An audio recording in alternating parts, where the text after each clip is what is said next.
Get her hump We out are of that back guy. at Benzinga, Chicago, 2023, September in Illinois. That's for Tom. Yeah. Thank you. I You say sound Illinois. like you're from Illinois. Tomato, When you say it tomatoes. that way. But we are pleased to be joined with Harrison. I'm a big fan of Harrison Ford, so I just love the name. I get that all the I time. don't know any other Harrisons. Yeah. So we are pleased. Demitri Downey again from Meat Unshackled with co-hosts. Hey, I'm Tom Howard. You can find me at Cannabis Legalization News. Hey, I'm Max Juhasz, and you can find me at dopeseo.com. Harrison Bard from Custom Cones USA at customconesusa.com. So Harrison is so important that we had 3 hosts here to interrogate him, ask him who he is, what he does, find out all of his deep personal information. You're going to get peppered and bombarded with some really personal questions here, Harrison. You mind? Yeah, no worries. I'm It's just so kidding. important because pre-rolls are one of the most important, if Oh, not man. the most important category in the whole cannabis space. I like that. That's a great point that you bring up, because then we can say what percentage of the cannabis that's being sold is being sold as a pre-roll. Oh, Ooh, that's So a in the good U.S., that's 12% and growing. Pre-rolls was the fastest growing category year over year. It was growing at 38% year over year. Whereas a lot of other categories are shrinking, especially a lot of the health and wellness categories like topicals, tinctures, and sublinguals. lotions, lip balms. Yeah. Okay, so we're going to get into Suppositories. like what pre-rolls are, what infused pre-rolls are, what you guys do, and all that kind of stuff. But first, tell us a little about Harrison. How did you get into the cannabis industry? So I come from an entrepreneurial family, so that's kind of baked into my DNA. Good. I was originally working at Amazon up in Seattle, and I only took that job because it was in a weed-friendly state. Yes. I saw Colorado legalizing when I was in high school, and I just thought, wow, that's amazing. I'm missing the boat. I'm too young for this. So luckily that wasn't the case. And every day when I was working at Amazon, me and my co-founder, we would just get lunch and talk about, all right, this place sucks. When can we quit and start something? We like Amazon. Amazon's great. Great company. I learned a lot from there. It's like not negative about anyone. Yeah, but a lot Yeah. of like, Seattle is great because there's a lot of code talent in Seattle. Okay. Sorry, go back. Keep going. You Yeah, so you were just in the lunchroom talking in about the Amazon lunchroom talking sucks. about how well just working there kind of sucks. I mean, you're working as hard as an entrepreneur there, which is great for Amazon, but we knew that we could put our talents and our energies into our own business, and we both were really entrepreneurial, so took the leap and ended up starting originally not this business. We wanted to create a cannabis infused blunt wrap. So blunt wraps are made from tobacco, so we said, why can't you just make the same thing from cannabis? Right. We ended up inventing that and licensing it out to a producer processor in Washington State. And they saw it and they said, this is really cool, but I need it in a cone shape. All my joints are made from cones. This is the machine. So that was really eye-opening. We went down a whole rabbit hole of how are cones made? Can we buy a cone rolling machine? And then eventually Custom Cones USA was born. How old are you? 31. Yeah, you're. I mean, so it's 31 in Colorado 10 years ago. Yeah, so you're about Yeah. 2021 when Colorado was happening, and you thought you were being left behind, but you didn't really get into the cannabis industry until what year? How old were you? This was in 2017. 2017, so like 6 years ago. So yeah. Yeah. So and we like that because a lot of people tune into these podcasts and stuff to learn about the cannabis industry. They think they're too young or too old. They don't know enough. You know, they're trying to figure out how to get in. So your story is like a inspiring story. Yeah, there's always a way. You know Yeah, what I and mean? sometimes you don't want to get in right away. You want to wait for the dust to settle a little bit. A lot of people make a lot of early on mistakes when markets are just opening up. So it's not so bad. So again, and why cones? Why did you guys focus on cones again? Just because people told us, you know, it needs to be in a cone shape for our cannabis blunt wrap to be viable as a pre-roll Right. product. They're easier to load. Listening with to weed. your customers. Yeah. Yep, What's exactly. a concept? Yeah. Yep, and be willing to pivot. So that wasn't our original idea, and we were running like 3 businesses all at the same time. So we were doing the cannabis-derived paper. We had like a CBD cone, and then Custom Cones USA, and we just listened to the market. Eventually, more and more customers were asking about pre-rolls, and just shifted all of our eggs into that basket. And how big is Custom Cones USA now? Tell us about the company. Where are you based? What are you guys doing? Yeah, so we're based out of Seattle. We ship worldwide. We do a lot of business in Canada because we are the Right. most compliant pre-roll company. So we have all the documentations for heavy metals, pesticides, microbials, and all the other things. Nice. But we're about 30 people based out of Washington. We have manufacturing facilities in Indonesia, which have hundreds and hundreds of employees there. And so they get Custom Cones USA. So I love the name, by the way. Anything that says USA, I'm down. Like I start hearing USA, USA, because I'm a soccer fan. Right. Right. I'm Right. just kidding. That's a great name for a company. But you guys are shipping to Europe and all these other places? Yeah, we ship everywhere. So we've shipped to Jamaica, Israel, Poland, Switzerland, Thailand, South Africa. How's your e-com footprint, or like how's your website? Is it mostly just a store, or how does it work? How do you do? Yeah, so we sales? come from Amazon, strong e-commerce background. I have started another e-commerce business before this one, so we're really e-commerce focused, really customer centric.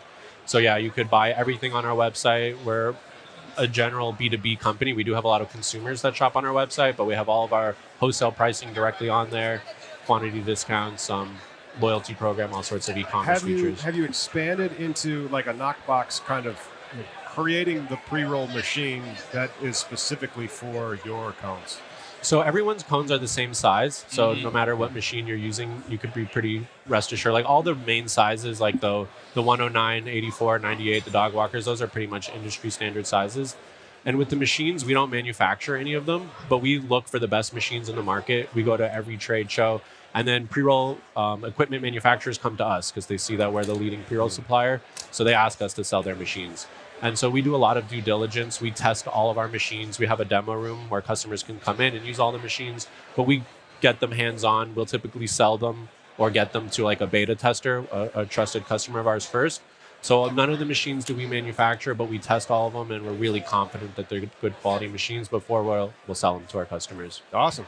I just, one of my favorite parts of the cannabis industry is meeting people like you and meeting these stories. Like I was working in Amazon. Now I have 30 employees. These Yep. people work for you. You have a multi-million-dollar business that's expanding globally. And it's just like, I mean, what an exciting success story. You are involved in the picks and shovels aspect of this industry, which is very good. Are there a lot of competitors in the cone space? I don't know that well. Yeah, I mean, there's definitely some big competitors like Raw and Futurola are the big name brands out there. There's a lot of smaller ones as well. With cones, people do want to just get the cheapest cone because at the end of the day, people are really margin tight and they're looking at their cogs. But it's not worth it to compromise. There's a lot of quality issues with cones in terms of it getting it to fit in your machine. Like they're industry standard sizes, but if you go for too cheap of a quality cone, it might not fit in your machines. They might come crumpled up. The glue doesn't stick. They don't twist. Like they burn down the one side and everything falls out. Like there's. And then the compliance is really important. So papers is made from plants. Those have the propensity to take up heavy metals from the soils. So you could have your pre-rolls fail for heavy metals and it's not your flour. It's coming from your paper product, the blunt wrap or something like that. So yeah, we're really strict on heavy metals, pesticides, and microbials, which are the three main tests that all pre-rolls are going to be tested for. And you said that pre-rolls are about 12% of the market right now? Is that what you said? In the US, they're 12% and growing. In Canada, it's more than double. It's like 21 or 22%. Boy. And we think that trend is going to, like they're federally legalized. We'll think that trend will shake out elsewhere. Yep. Right now in Canada, pre-rolls are the second biggest segment, where in the US, they're the third. And pre-rolls are actually about to pass flour as the #1 best-selling segment in Canada. Wow. So, like, if I'm somebody from Raw, I'd be like, I got to buy these guys. Have you been approached? We haven't been approached to get bought by Raw, but we have been talking with Josh from Raw.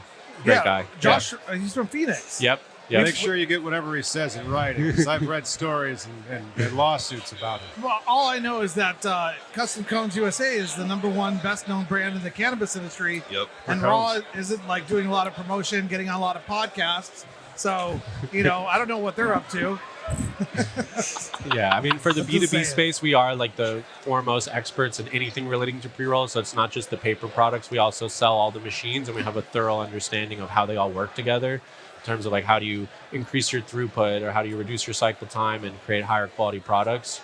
We could educate all of our customers on that. So when you go into a dispensary, when you see all these brands out there that are making pre-rolls, do you know which ones are using yours?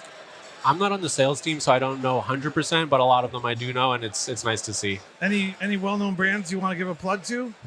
I mean, they're using your product. Right. Yeah. Like Jeter, or like, I don't know. Just I mean, we do a lot of business with Cure Leaf, and they do our Cones for a Cause breast cancer edition ones. There So you we have go. a couple different Cones for a Cause lines. Those we donate 10% of the profits to charity, and Cure Leaf does that. So those have a pink tip with the breast cancer ribbon on them. So definitely a good partner of ours. that's a great idea. Who came up with that one? You guys are. That was my idea. That was it. Good job, man. Good job. Yep. Yeah, and then we're doing an American flag one for veterans charities, as well as a rainbow flagged LGBTQ plus charity. So when you're smoking, you'll be burning the flag. No, the flag's on the filter end. I know, we were torn. I'm just saying. I'm just, I know, and then you don't want to throw it on the Vietnam floor. life. But Yeah. we talked to a bunch of veterans and they love it. But of course, there's going to be some people that don't like the idea of it. There's Yeah. always one. Maybe make it camo, and then like the little filter plug at the end is the flag, so the flag doesn't get burned. The flag doesn't get burned. Yeah. Yes, Yeah. Don't. I'm an old conservative kind of guy like that. Don't burn the flag. It is Harrison. It has been a pleasure. You guys have Yeah. any closing thoughts or questions for Harrison? It's funny. I actually know some people that he knows that we started a conversation before this, and I was like, holy crap, and it's what's funny is I'm impressed that you know what goes on with people beyond what goes on with their business. You know what I mean? Like just to like, it was like, how is that? I was like, boom. So I'm not sure if that translates well on video or on audio, but like, it's great to see somebody that knows and cares about the people that they have relationships with, and like genuinely keeps up to date with with what's going on. Yeah. So The industry's small. yeah, You it's see a big, lot of the small same industry. people. Yep. I go to every trade show myself personally, pretty much like 90% of them. So I'm out there. I love to meet people at the booth. Yep. And this is what these trade shows are all about: getting to know people. We're just meeting right now. I'm learning about you right now, but now you're my cones guy. You're my pre-roll guy. You're my pre-roll machines. Whatever you guys are doing in that area, and that's a small little space of big cannabis Yep. ecosphere. You got to know this Harrison guy. You got to contact him, reach out to him, because he's like a wealth of knowledge. You know what I'm saying? Yeah. Yeah, we're all about sharing knowledge. We have a great YouTube channel and blog. We do like the science of sifting, the science of grinding, all this sort of like operational thing about throughput and cycle time during your manufacturing process. And then even paper science. There's a lot of misnomers, like people throw rice paper around as that's the best paper. So there's no such thing as rice paper.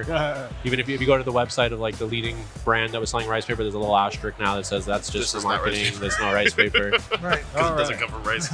So our producers over there, we reached our time limit on this one, but we are thrilled to have you as one of Yeah, our guests. thank you so much. We're Appreciate thrilled it. to present you to our audience, and thank you for taking a moment to stop by Meat Unshackled, Absolutely. Cannabis Legalization News, and to hang out with the three of us. Appreciate it. Thank you so much. Sweet. And we're out.